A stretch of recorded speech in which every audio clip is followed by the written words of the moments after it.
Hello, hello to the second track here.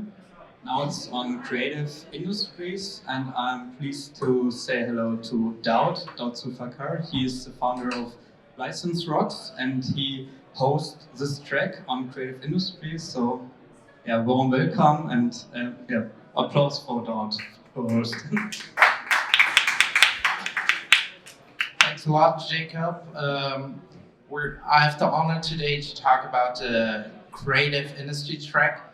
And what's so beautiful about it is I think creators are super important for the whole space that we are in.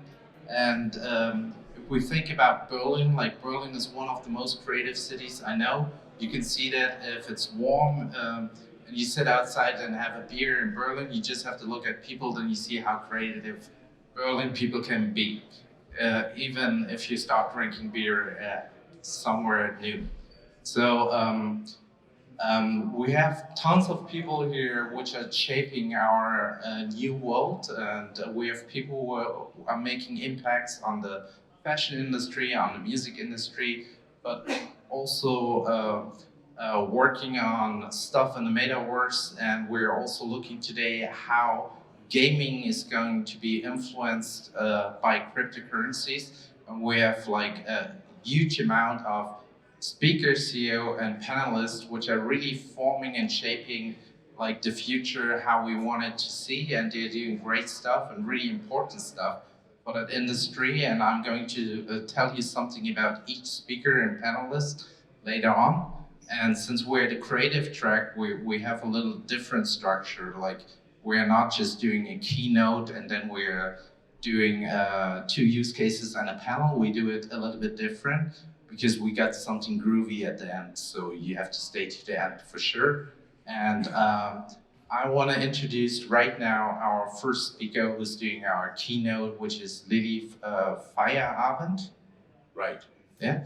And the beauty of that is she organized NFT Berlin 22, and she brought together like over 3,000 experts in that NFT space, brought them all to Berlin, and she just did it besides doing all her other stuff in that space.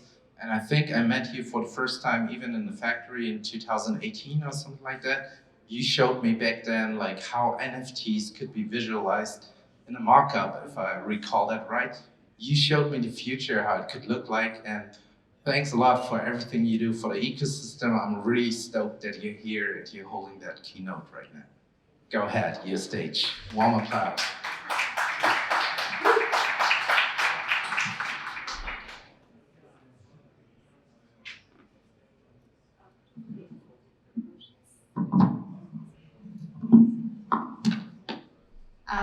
Hi everyone, thank you so much for having me today. It's such an exciting day for me. Also not because of the Merge event, but also because the Berlin city is taking an initiative to acknowledge and support the NFT ecosystem that consists of technologists, entrepreneurs, artists, and I think this is a great step forward.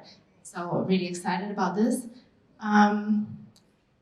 Okay, yeah, and as Dot has already introduced me, so I'm the founder of NFT Berlin. Our first event took place in May 25th, and it went really well. So we are gonna do it again next year, so you have to like stay tuned on our website.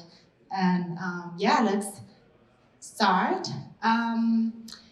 So NFT Berlin is one of the first event on NFT, which is, I would say, at this point is one of the biggest in Berlin and of course like in Europe as well. We welcome like thousands of participants and also speakers, artists to our event. We have like several experiments and also workshops where like people from all like stages or understanding of NFT can participate. This is really cool. So today is actually a great day for the whole blockchain ecosystem, and it will go down in history. So today is the merge day of Ethereum. I'm sure some of you already know about this, but in case that you're not familiar with this term, The merge day is the day where Ethereum have moved away from proof of work consensus mechanism to proof of stake. And this is a huge thing for NFT and also, of course, some other areas. Let's see. So we already have the first NFT minted on the proof of stake chain, and it was being sold as part of the Panda transition collection for about, I think, 35 or 36 Ethereum.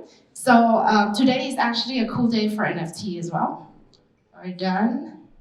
Okay. So, to put you in perspective how the merge is actually shaping the future of NFT, I think this is a very important thing to bring it up before, all the other talks about NFT, is that during the era of POW,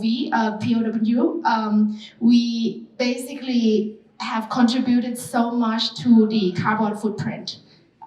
Minting NFT, right? So you create one NFT is equal to you emitting 83 kilo of CO2, and that's like a lot. If you would bid an NFT, just submit it, 23 kilogram of CO2. If you sell one NFT, 51 kilogram of CO2. And for example, this 51 kilogram of CO2, this means the entire household usage for the entire year, right? So this is actually a lot in the old system. But for now, because we move into proof of stake, so basically up to 99% of carbon footprint is reduced. And this is amazing because of course we think that NFT will become, even bigger. We have more participants in the ecosystem. And so we are going to welcome more use cases, but it would be great to do it sustainably. Yeah, so if you ask me what is the next big thing in NFT, I would say sustainability is the first and the most important thing in the years to come. And yeah, I'm so excited and I hope you are too. Thank you.